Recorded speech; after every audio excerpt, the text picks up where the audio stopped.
We're talking about the business of the Beatles. And this to me is fascinating. When they break up, all right? And who knows who broke, everyone has a theory. I know. Who broke it up? John. John did. He is a bastard, the worst kind of traitor. I swear if I ever got the chance, I would stab him to death. Those were the angry words Paul McCartney said in a shocking interview in August 2025, when he harshly condemned the singers he believed were the most shameful in Hollywood's history. One of the most shocking stories was about a star who not only cheated in music contracts, but also pushed his own bandmates into serious legal problems. Some, driven by their obsession with a woman, even went as far as destroying the career the whole group had worked hard to build for years. So who were the villains McCartney was talking about? Did those so-called legends really deserve the glory they once had? And now we begin with the first name on the list of people Paul McCartney openly admitted he hated the most: Jerry Lee Lewis. 1. Jerry Lee Lewis, the scandal that will never die.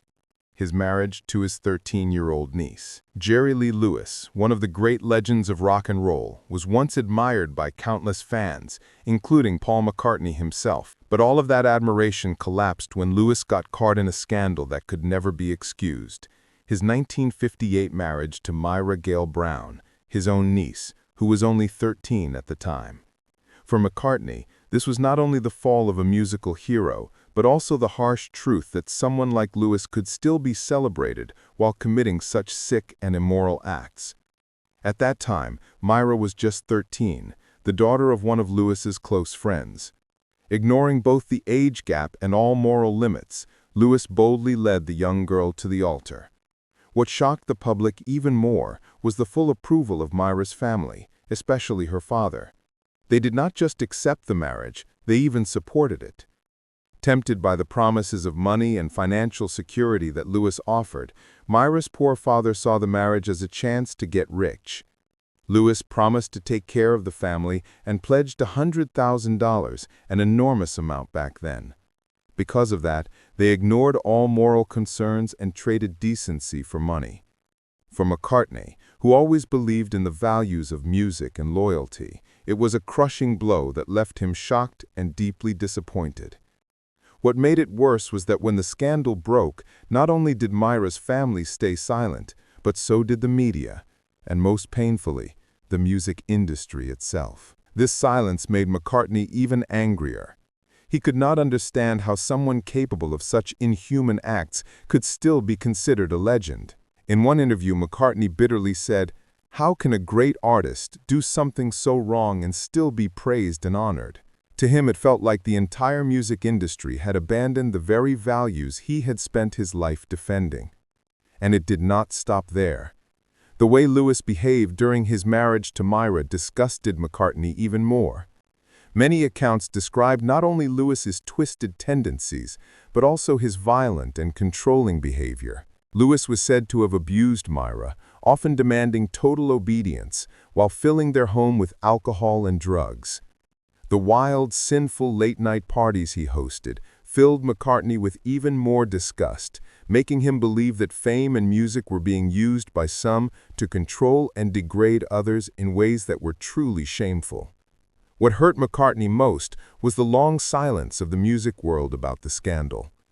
Jerry Lee Lewis was still upheld as a legend by both the industry and the public. A man guilty of such immoral acts was still praised as an icon. The silence of those around him, people who knew but stayed quiet, made McCartney lose faith in the very industry he had given his life to. The story of Jerry Lee Lewis stands not only as proof of corruption in the music world, but also as a harsh reminder of the price of power and the lack of morality.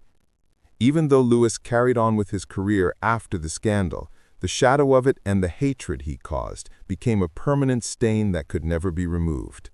McCartney never forgot the bitter disappointment Lewis left behind, and it remained one of the most painful memories he carried for the rest of his life. After seeing the downfall of Jerry Lee Lewis, McCartney went on to reveal even more heartbreaking truths about those who had betrayed him. And among that list, the most shocking name of all was John Lennon, the man he once saw as his closest friend, but who would also leave the deepest and most permanent crack in their career together. 2. John Lennon, the real reason why the Beatles broke apart in tears. On April 10, 1970, in front of dozens of reporters and flashing cameras, Paul McCartney made an announcement that shocked the whole world. He was officially leaving the Beatles. At the time, many thought the breakup of the legendary band was only about creative disagreements or money problems, but the truth was much darker. It was a story of betrayal and broken relationships that could never be repaired. And cruelly enough, the man McCartney once called his soulmate turned out to be the one who betrayed him, John Lennon. Through his career, Lennon had been the closest friend McCartney ever trusted, but he also became the one who made everything worse than ever. When McCartney announced his decision to leave the band, Lennon did not stay quiet. Instead, he mocked him publicly. "Paul has no talent except living off the Beatles." Those words cut deeply through the bond they had built over many years. It wasn't just an insult, it was the worst act of betrayal McCartney had ever faced. Hearing those bitter words, McCartney could not hide his pain. In a tearful 1971 interview with NME, he admitted the remark felt like a punch in the face. "John wasn't just a bandmate, he was someone I trusted. Someone I saw as a brother. How could I ever trust him again?" Worse still, McCartney had to deal with the constant interference of Yoko Ono, Lennon's wife, who insisted on sitting beside him during recording sessions. This made McCartney feel as if he had been pushed aside. He once said in a BBC interview, "Yoko wasn't just John's wife. She seemed to take up all the space, and I felt like there was no room left for me in the band anymore." That was something McCartney could never accept. By the time McCartney fully realized Lennon had chosen his own path and no longer intended to keep the band together, it was already too late. In his memoir, Many Years From Now, McCartney wrote, "John had gone down his own road, and I couldn't continue if there was no respect left." That bitter disappointment led him to the decision to walk away. But Lennon didn't stop there. In a 1971 Rolling Stone interview, he made another explosive comment. "The Beatles are dead, and Paul is the last to know it. He just can't accept it." Those words stabbed McCartney's heart again, erasing everything he had given to the group. Everything he had built was now in ruins. It wasn't only McCartney who suffered. Millions of fans around the world were devastated, unable to believe the breakup was real. A legendary band, a global icon, had fallen apart because of betrayal and conflict. Countless fans wept, unable to understand why the Beatles' journey had ended in such a painful way. For many years after, McCartney never forgave John Lennon. He told Rolling Stone plainly, "I cannot forgive John." He said Lennon didn't just break up the band, he made him feel completely deceived. From that moment, their close bond could never be restored. To McCartney, John Lennon was no longer a former friend, but one of the most vile artists in Hollywood history. A music legend who not only destroyed a friendship, but also betrayed his bandmate in the cruelest way, leaving behind a wound that would never heal. And along with that pain, McCartney could never forget Yoko Ono, the woman he believed helped bring about the collapse. Her constant involvement in Lennon's relationships with the other Beatles and the influence she had over his choices left McCartney feeling deeply and permanently betrayed. 3. Yoko Ono, the woman who brought down the Beatles and turned McCartney into the betrayed one. Whenever people talk about the breakup of the Beatles, the name Yoko Ono always comes up. She was a mysterious, unconventional woman whose influence was so strong that it completely changed John Lennon, leading him to leave his family, his friends, and even the band he had once given his life to. What angered McCartney the most was not just Yoko's presence in Lennon's life, but the way she interfered with his relationship with the Beatles and slowly manipulated the very man McCartney had once seen as his soulmate. Yoko Ono entered John Lennon's life like a storm, an intrusion that could not be stopped. As a Japanese artist, her style and way of life were completely different from Lennon's and from the Beatles. That alone made her intolerable in McCartney's eyes. She did not just become part of Lennon's private life, she also broke apart the family he had built. In the late 1960s, Lennon was living happily with his wife Cynthia and their son Julian. But Yoko's arrival destroyed everything, and McCartney had to watch the damage happen to the closest friend he trusted completely. What troubled McCartney the most was that Yoko was not like a normal wife. She had such strong control over Lennon that he seemed unable to free himself. The sight of Yoko sitting in the studio right beside Lennon while the other Beatles worked became one of the most haunting memories for McCartney. It was then that he realized he was being pushed aside. Yoko's constant presence in every recording session made it painfully clear that he was being excluded, betrayed in the very work that had defined his life. It did not end with intrusion. Yoko also pulled Lennon in strange ways, making him slowly abandon his family, his friends, and eventually the band that had once been his whole purpose. McCartney could not help but wonder if Yoko had some invisible power, some kind of spell that made Lennon give up everything that had once mattered to him. This relationship slowly turned Lennon into a stranger, even to those who had been by his side for years. To McCartney, Yoko was not only the person who broke the bond inside the Beatles, but also the one who destroyed Lennon's family. In a BBC interview, McCartney could not hide his anger. "She didn't just destroy the relationship between Lennon and us, she tore apart his family too.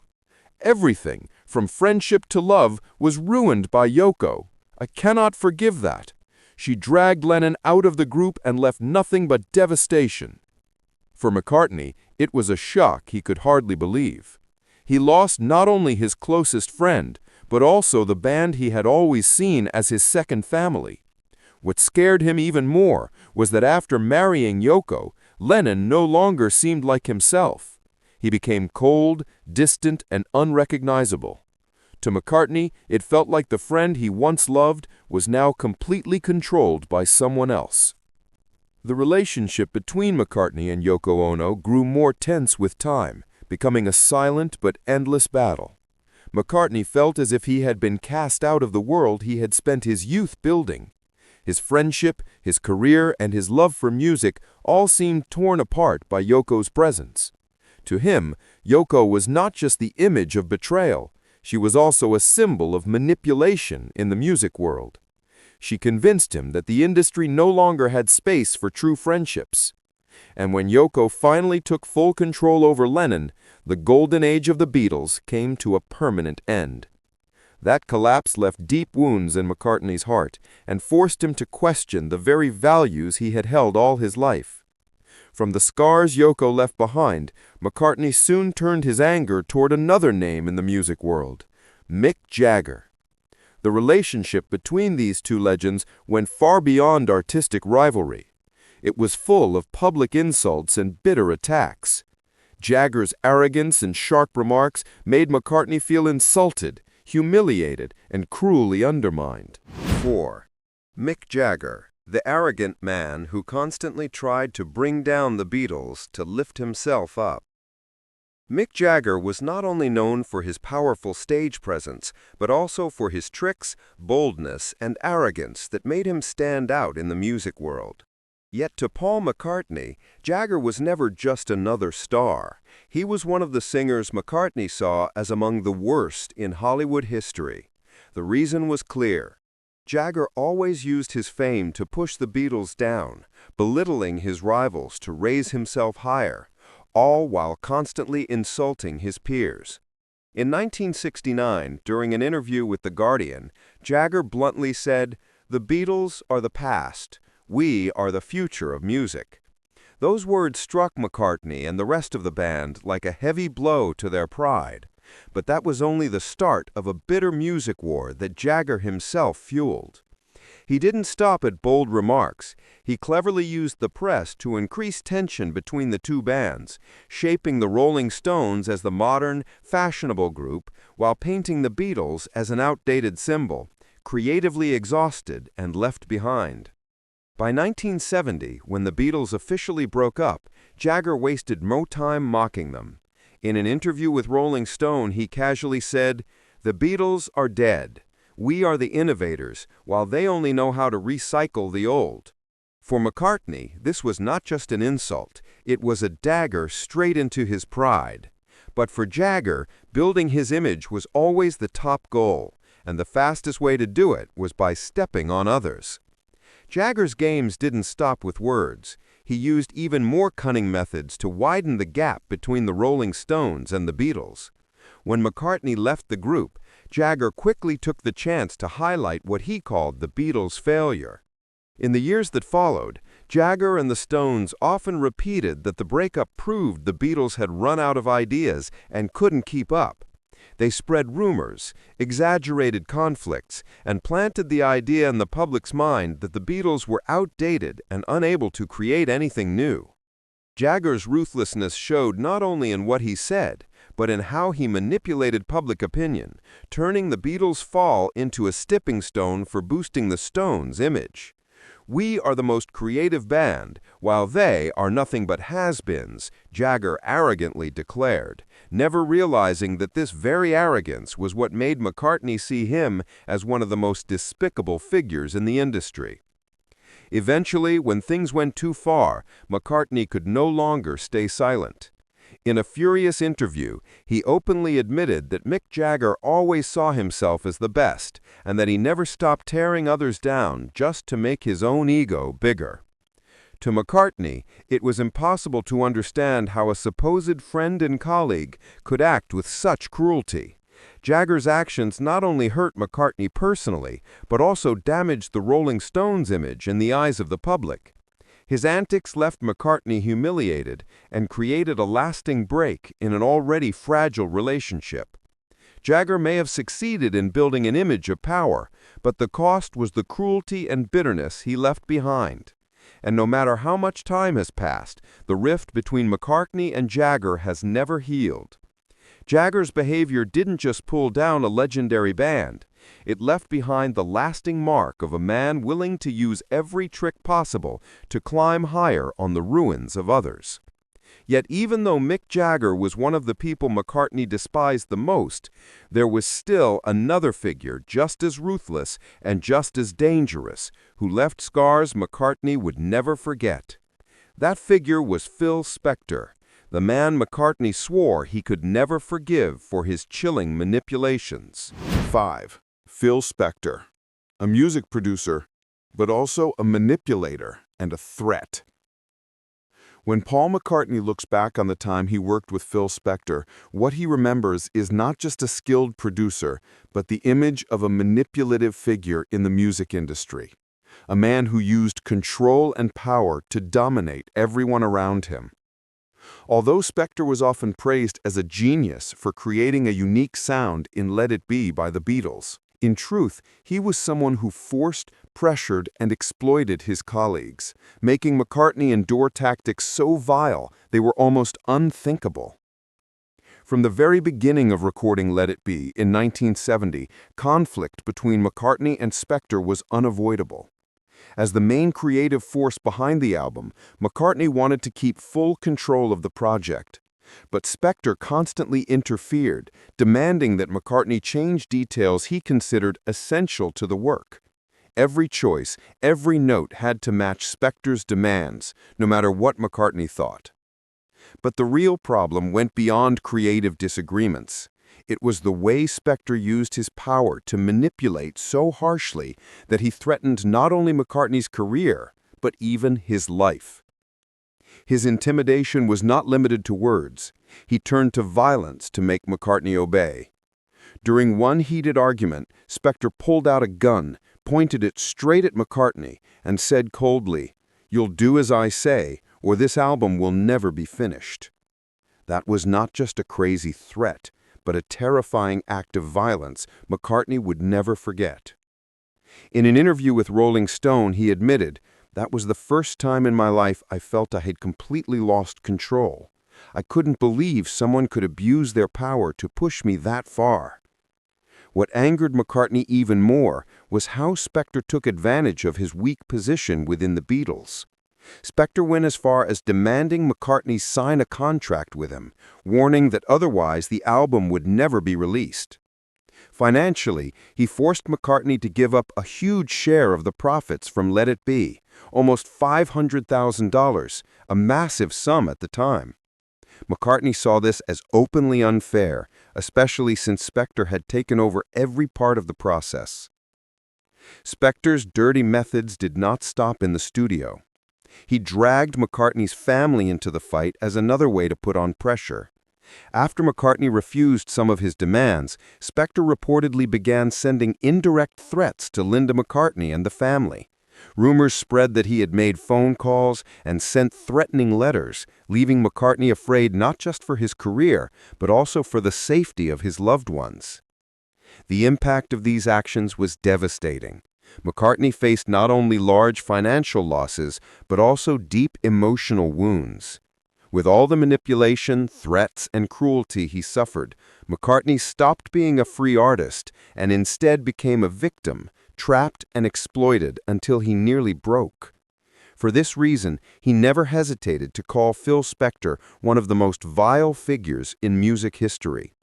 A man who was not only a talented producer, but also a violent manipulator who turned collaboration into a nightmare. When McCartney finally ended the contract and swore never to work with Spector again, their relationship closed in anger and betrayal. But the damage did not disappear. Even after winning some legal battles, the emotional and financial scars stayed with him for the rest of his life. The story of Spector is both a harsh lesson about the dangers of power and manipulation in the music industry and proof that malicious people can leave permanent scars on those who dedicate their lives to art. And although McCartney managed to move past this nightmare, his path was still full of even darker trials ahead. Spector was only one chapter in a long chain of shadows before other ruthless and frightening figures entered his life. 6. Bobby Womack, the man who stole his best friend's wife and left McCartney with lasting disappointment. The story of Bobby Womack is not only a stain on his own music career, but also one of the most painful blows Paul McCartney ever had to face. In 1969, Womack, someone McCartney once saw as a close friend, did not hesitate to take Barbara, the wife of Sam Cooke, a man McCartney admired and respected deeply. To McCartney, that act felt like a cruel slap in the face to his trust. What made it worse was how shamelessly Womack carried it out, showing a disgraceful side McCartney knew he could never forgive. After Sam Cooke's tragic death in 1964, instead of showing grief or mourning, Womack quietly went after Barbara, the grieving widow. What enraged McCartney most was that Womack not only took his friend's wife, but did so while the grief over Cooke's passing was still fresh, at a time when McCartney and others were still struggling with the loss. To him, this was not just betrayal, it was shamelessness, a clear rejection of basic morality that could never be excused. What fueled McCartney's anger even more was Womack's cold and indifferent behavior after marrying Barbara. He gave no apology, not even the slightest sign of regret. For McCartney, that indifference left a lasting scar, making him constantly wonder how a friend he once trusted could act in such a disgraceful way. In an interview with The Guardian, McCartney bitterly admitted, "He didn't just take his friend's wife, he took advantage of an entire family's pain. Womack's actions made me feel like a fool for ever trusting someone so vile." These words were not only his expression of disappointment, but also his declaration of losing faith in an industry he once thought was built on loyalty and kindness. Even worse, Womack's betrayal was not seen as shocking by others. Even after McCartney's anger became known, Womack continued as if stealing a friend's wife was normal. What made it even harder to bear was that the music industry, instead of condemning his actions, treated them as unimportant. No one criticized him, and no one labeled him a villain. This silence only deepened McCartney's pain and left him unable to understand why such a disgraceful act did not cause outrage in the music community. In the end, McCartney had no choice but to cut all ties with Womack. He did not just lose a friend, he lost faith in the very values he had built his career on. In a later interview, McCartney openly said, "He didn't just take the love of a friend, he destroyed the very values I believed in throughout my career." To him, Womack's actions were more than betrayal. They revealed him as a bold deceiver in an industry that should have been founded on loyalty and true friendship. To call Womack despicable was still not enough. His actions were not only a devastating betrayal, but also an insult to the most basic values of music. McCartney would never forget the day his trusted friend became a vile figure who used another man's pain for his own selfish gain. And as McCartney tried to move past the bitter disappointment Bobby Womack caused, he soon had to face another heartbreak, the downfall of another legend, Elvis Presley. Presley had once been a figure McCartney idolized, but the final years of his life brought McCartney a sorrow even deeper, one almost beyond imagination. 7. Elvis Presley, losing control and sinking into drugs until the end of his life. Elvis Presley, called the King of Rock and Roll, was not only an eternal legend in music, but also a shining symbol of success and global fame. Yet for Paul McCartney, who once worshipped Presley as one of his first idols, the last years of Elvis's life were a shock he could never forget. Even though Presley had everything, fame, wealth, and the love of millions of fans around the world, he still chose a reckless path. He lost his way and slowly drowned in destructive habits that pushed him closer and closer to collapse. What hurt McCartney the most was not just that Elvis ruined himself, but that he also dragged those closest to him into the same darkness, unable to bear being alone in the spotlight. The last years of Presley's life were filled with pills, alcohol, and endless parties. As early as the 1960s, Elvis had started taking tranquilizers and painkillers to handle the crushing pressure of his career. But soon, they became part of his daily life. Over time, he lost control of himself, leaving behind public breakdowns, failed marriages, and secret affairs with young women. All of it created the picture of a man who no longer had control over his own life. McCartney was not just disappointed, he was heartbroken as he watched the idol he once admired slowly destroy himself. In an interview with the New York Times, McCartney admitted with pain, "I could never accept the way Elvis lived. He had everything, yet he chose to destroy himself, his talent, and everything he had. Living like that was self-destruction beyond forgiveness." His words revealed both his confusion and his grief as he watched a hero become someone unrecognizable. What made it worse was that Elvis did not only ruin himself, he pulled others down with him. Unable to handle the emptiness of fame, Presley began pressuring his friends and even his family to share in his destructive habits. People recalled how Elvis often forced those closest to him into late-night parties filled with alcohol and pills, pushing them to drink, indulge, and join in wild conversations. McCartney remembered one story that haunted him deeply. Elvis would often demand his friends or family take pills or drink with him, as if that was his way to stop them from leaving. For McCartney, this was clear proof that Elvis was not only destroying himself, but also trying to trap others in the same emptiness he had created. This realization made McCartney's disappointment even deeper. It made him think about how fame and isolation could crush an artist's soul. In time, McCartney came to a painful truth. Elvis Presley never wanted anyone to leave him, so he forced them to live in the same darkness he did. Presley's downfall was more than just the story of a performer losing control. It was the tragedy of a man so desperate, so afraid of loneliness, that he dragged others into his collapse. McCartney could never have imagined that someone as great as Elvis could bring so much pain to the very people closest to him. In the end, McCartney had to admit that although Elvis would always remain a legend in music, his life had turned into a tragedy. A man who once held the world in his hands had allowed that same world to destroy him. That was the sorrow and anger McCartney once expressed. Elvis had the world in his hands, but he let it crush him. Looking back at Presley's final years, McCartney saw one painful truth.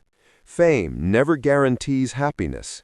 Sometimes the glare of stardom becomes the fire that burns away an artist's soul, leaving them empty and lost. And even after Presley's death, the shadow he left behind remained, not only in his destructive habits, but also in the way he dragged others into his downfall. And only a few years later, McCartney faced another shock when he saw the decline and scandal of yet another musician, Keith Richards, the longtime companion of Mick Jagger. 8. Keith Richards, a life of excess and loss of control. On a February morning in 1975, news broke that Keith Richards had been arrested for drug possession, shocking the music world. It was not the first time he had run into trouble with the law, but this case left not only fans, but also other musicians deeply disappointed. While the press still praised Richards for his musical talent, he had become a symbol of indulgence, violence, and self-destruction, leaving those around him to deal with the damage. Paul McCartney, who had once greatly admired Richards' skill, could not understand how someone with such talent and promise would choose to live such a reckless life without caring about himself. By the late 1960s and early 1970s, Keith Richards' name was already linked to scandals, wild parties, all-night drinking, heavy drugs, and alcohol. But it was more than simple carelessness. It showed a way of living that was irresponsible, defiant, and shameful. One thing that angered McCartney the most was when Richards attacked another musician so violently that the person had to be taken to the hospital. Yet Richards carried on as if nothing had happened, without offering help or even an apology. McCartney had personally seen Richards' violent temper in private moments. More than once, Richards had lost control and hit his colleagues, leaving McCartney wondering if this was really how an artist should behave. To him, the idea that a musician could physically attack his peers in a professional space was completely unacceptable. Things only grew worse. In 1973, Richards was in a serious car accident while driving under the influence of alcohol and drugs. The crash left the car wrecked and injured the passengers inside. Yet Richards took no responsibility afterward, gave no compensation, and instead continued to enjoy his rock star image as if nothing had happened. For McCartney, this clear disregard for others and for basic human values was something he could never forgive. The more McCartney learned about Richards' uncontrolled behavior, the more disappointed and disgusted he became. He could not respect someone who lacked even the most basic self-control. Time after time, Richards fell deeper into problems with drugs and alcohol, openly defying the law, until McCartney finally decided his career did not deserve admiration. In the end, McCartney had no choice but to cut Richards off completely, ending all ties with someone he had once respected. The growing sense of betrayal and disillusionment left him unwilling to have any relationship with Richards. To McCartney, this was not just a sad story of another musician. It was a hard lesson about self-destruction in the music world. Richards' wild, violent, and reckless lifestyle did not only damage his own career, it dragged others into a spiral of destruction that no one could ignore. In McCartney's eyes, Richards was no longer just a fellow musician. He became living proof of the ruin that comes from self-destruction. But the story of reckless and scandalous music stars did not end with Richards. Another name just as infamous for personal controversies was Frank Sinatra. 9. Frank Sinatra, the fraud who hid behind criminal syndicates. There are only two kinds of people in this world, those who hold power and those who have nothing, and I belong to the ones who hold power," Frank Sinatra once boasted. That statement not only showed his pride and arrogance about his influence in the entertainment industry, but also seemed like a clear excuse for the dirty methods he used to protect his position. Sinatra was not only a lasting musical legend, but also a man who held huge power in the world of entertainment, a power built on manipulation, lies, and secret ties with organized crime. His connections to the mafia, especially with the powerful Gambino crime family, are undeniable. FBI files and many journalistic reports exposed his close links with notorious figures in organized crime. From joining large money laundering schemes to using his influence to pressure artists, producers, and entertainment companies to obey the mafia's will, every revelation painted the same picture. Behind the glamorous contracts and glowing performances, everything was fueled by dirty money and the mafia's reach. Sinatra not only received protection from the mafia, but also took part in their laundering operations. He used his concerts, record deals, and industry ties to clean massive amounts of dirty money coming from gambling, betting, and other illegal activities. The biggest scandal linked to Sinatra broke in the 1960s when he became tied to illegal financial dealings meant to make both him and his mafia partners rich. According to FBI documents, Sinatra turned concerts and music deals, events that looked legitimate, into covers for laundering millions of US dollars, an enormous fortune at that time. Even worse, Sinatra was connected to extortion and intimidation used to protect his interests in entertainment. Artists who refused to work with him or who rejected mafia-backed contracts were threatened or blacklisted from major venues. Even his close friends like Sammy Davis Jr. and Dean Martin were not spared. More than once they faced pressure and were forced to give in. Reports from the time showed that many performers, fearing mafia retaliation, gave up their objections and followed Sinatra's demands. What angered Paul McCartney most was how Sinatra used his power and influence to manipulate the entire music industry, leaving almost no one brave enough to stand against him. In an interview with The Hollywood Reporter, McCartney openly said, "Sinatra always used his power to control everything in the industry, from contracts to relationships. I cannot respect a man like that." For McCartney, Sinatra's massive influence, no matter how glamorous it looked, was something he could never accept.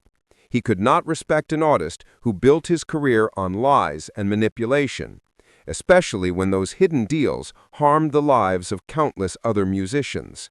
And as McCartney condemned Sinatra's ways, his mind naturally turned to another star, a singer just as famous, whose life was filled with stories of power and influence, but also with endless scandals in his private life. That man was Tom Jones, someone McCartney admitted he could never respect because of his notorious behavior both personally and professionally. 10. Tom Jones, the womanizer and his utter disrespect for women. Tom Jones, once praised for his powerful and emotional voice, became just as infamous for his endless affairs. His scandalous lifestyle turned him into a negative example in the music industry, especially in the eyes of Paul McCartney. Jones's reckless womanizing and lack of respect for women weren't just private matters. They became a constant topic of gossip in the media. McCartney, who always valued respect and dignity in both friendships and relationships, found Jones's behavior intolerable. Over time, he could no longer see him as an artist worth admiring.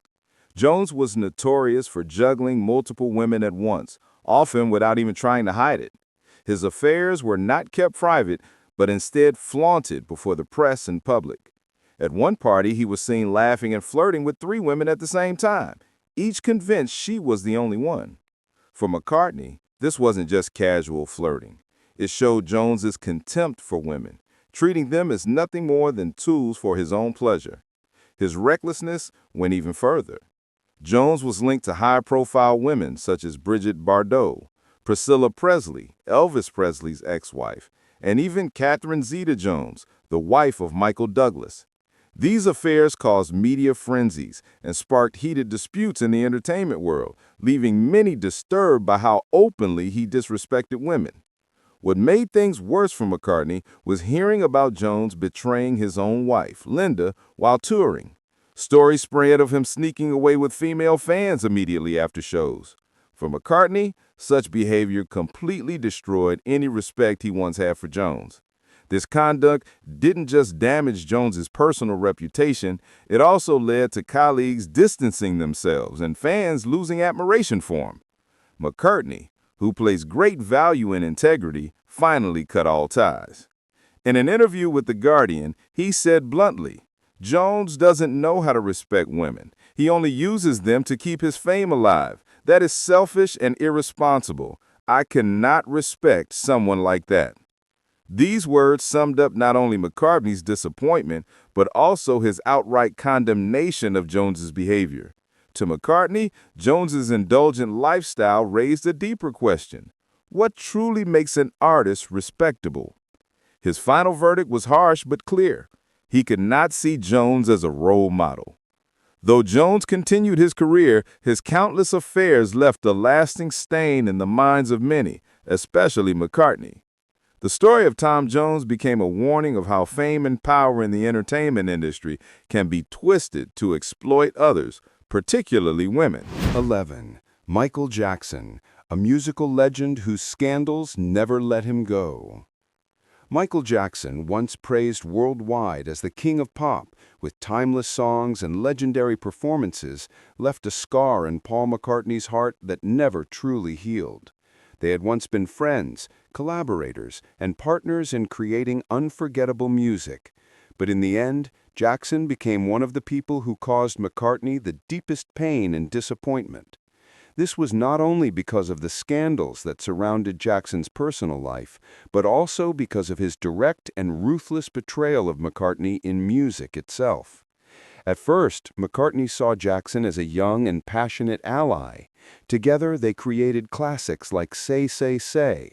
But by the mid-1980s, McCartney was shocked to find out that Jackson had secretly purchased the entire Beatles catalog through ATV Music. This collection included hundreds of songs written by McCartney and Lennon. What hurt McCartney the most was that Jackson had once listened to him speak about the long-term value of publishing rights, only to turn around and close the deal behind his back. For McCartney, this was not just business, it was a betrayal of trust. In an interview with The Times, McCartney admitted with bitterness, "I trusted Michael, but he betrayed me. I once told him that investing in song rights was a wise move, and just a few months later I discovered he had gone ahead and bought out our entire catalog. That was not only a betrayal in business, it was a knife driven straight into my trust." But the financial betrayal was only part of the story. What broke McCartney even more was watching Jackson sink deeper into scandal, from accusations of child abuse to increasingly bizarre personal behavior. For McCartney, who had always believed that true artistry must go hand in hand with personal integrity, it was unbearable to see a global icon destroyed by his own private life. Jackson's later years became a blur of prescription drug use, endless plastic surgeries, and canceled shows.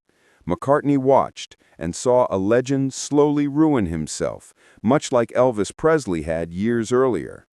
In a talk with the BBC, McCartney said, "Michael had everything: talent, fame, the love of millions, but he let temptation and ambition ruin it all.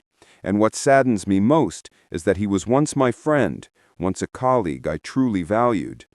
To McCartney, Jackson was not just a fallen star, he was someone who had used trust and friendship for personal gain. From the betrayal over the Beatles catalog to the scandals that shocked the world, Jackson became a figure McCartney could never forgive. In McCartney's memory, the king of pop would never again shine as a glorious legend. Instead, he remained a bitter reminder that even in music, betrayal can come from the very people you once trusted most.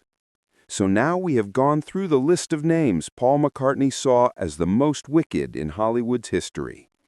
These shocking and dramatic stories will no doubt make you think about the music legends you may once have admired. Do you agree with McCartney's criticisms? Do you think these stars still deserve the legendary reputations they once held? Share your thoughts in the comments below. And if you enjoyed this video, don't forget to like, subscribe, and turn on notifications so you won't miss what's coming next. Thank you for watching, and we'll see you again in the next story.